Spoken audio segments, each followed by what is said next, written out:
Alright, so I'm going to take you guys through a close-up journey of the whole process. So we start here with our hydrologic small boy two-stage filter. We have sediment pass here, carbon pass there.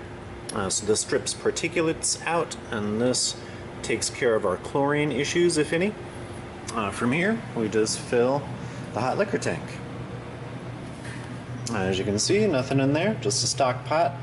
We only have a 2-inch thermometer probe in here. We don't really need anything more than that because it's going to hit the liquid and get us our correct temperature. This is, as all of they are, a 15-gallon kettle. It does have NPT fittings already welded onto it. Obviously not necessary. You can just punch a hole through it and put a weldless fitting on there if you prefer, or just have a weldless thermometer or a weldless ball valve. In this case, we have a 2-piece ball valve, male NPT coming out of the valve going into the female NPT on the kettle. And then we have 1.5-inch sanitary tri-clamp, 2 1/2-inch NPT that screws into there. As you can tell, we have put Teflon tape on both sides just to help with any kind of a sealing issue. And they are all on the Blickman floor burners. These things are great. Have not had a chance to try the Hellfire yet, but I look forward to it. And then from here, we go down to this Chugger Pump. It is stainless, inline, and we always fill from the bottom up and restrict post-pump. This is a 3-piece ball valve. Right here, stainless. 3-piece just makes it a little easier to disassemble and clean. And then we have, again, the 1/2-inch sanitary tri-clamp fittings. In this case, it goes to a stainless elbow, and then to a stainless coupler, and then to the pump itself. And on the other side, we do have the ball valve here, and then another tri-clamp to NPT fitting. And then from there we go to the Mashtun. This Mashtun, of course, has a false bottom in it. This one also has the Blickman Auto Sparge, which is really sweet. If you haven't had a chance to try it, I recommend it highly. And the thermometer on this one has a 6-inch probe, just so we get deeper into the mash and get a better idea of the aggregate average temperature of the whole thing when we're trying to do our mash. Again, same exact setup here. Got the ball valve, tri-clamp fitting. And then we come over here to another chugger. Pretty much the same idea, or exact setup as the other one, except this one, we have this facing forward, as opposed to this one, which is facing left. The reason being is only the hot liquor tank ever gets hooked up to this, whereas with this one here, we hook up both the Mashtun and the kettle to this, depending if we're going through the rims tube or if we're going to the chiller. Alright, speaking of, here is the rims tube. The rims tube itself is just really this fitting here and this fitting here with all the random tri-clamps and gaskets that go with it. This particular one, we have added a sight glass here. Again, everything is 1.5-inch tri-clamp. And then on the top, we have our thermo well. Inside the thermo well is the probe that comes from this A419 Johnson's controller.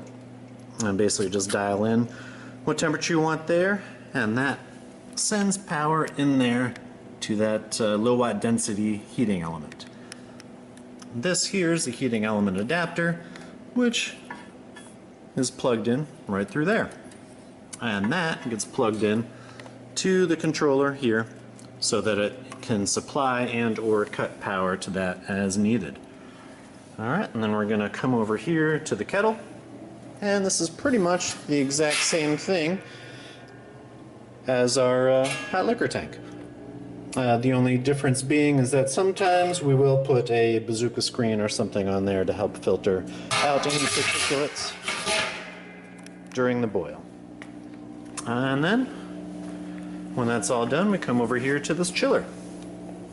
And we have the input here.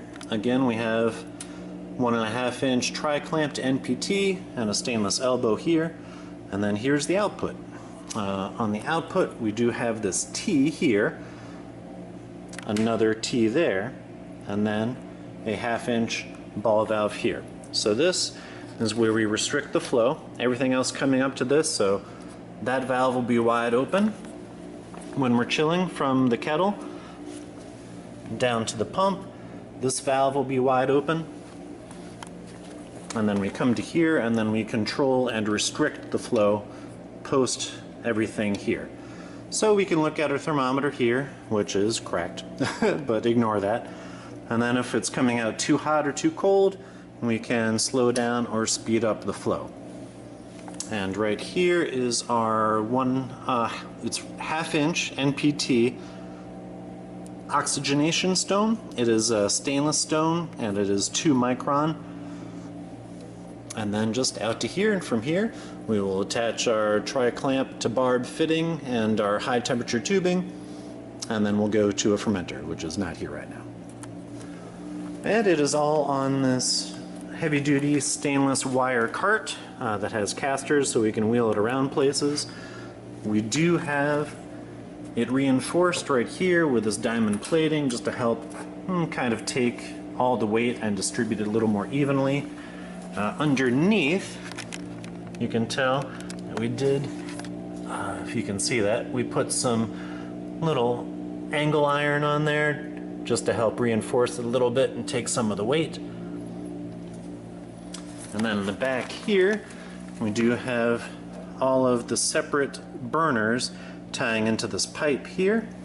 So we have an elbow there, a T here, and then another T here, which ties into this regulator that we then just plug right onto our propane tank.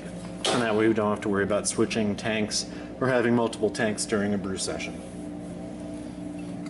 And then here's a closer look at that brass oxygen regulator for these disposable O2 tanks. You can also just use an aquarium air pump or something like that if you want to aerate your wort, which will achieve similar goals.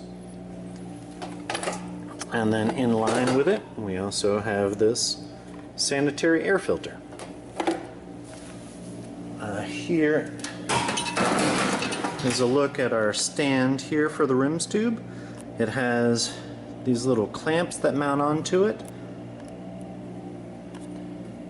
Here and here, and then this is just a I'm not sure what this is called.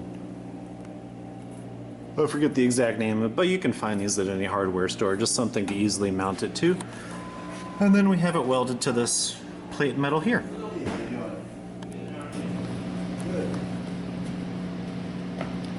Alright, thanks for watching. That's going to do it for the walkthrough of our system here. I have compiled a pretty comprehensive list of all the parts that we are going to put in the description below, so if you want to check it out, please feel free to do so. If you like the video, please like it, share it, comment. If there's anything that I glossed over too quickly, please ask and I will try to clarify more. And that's about it. We'll catch you next time. Cheers.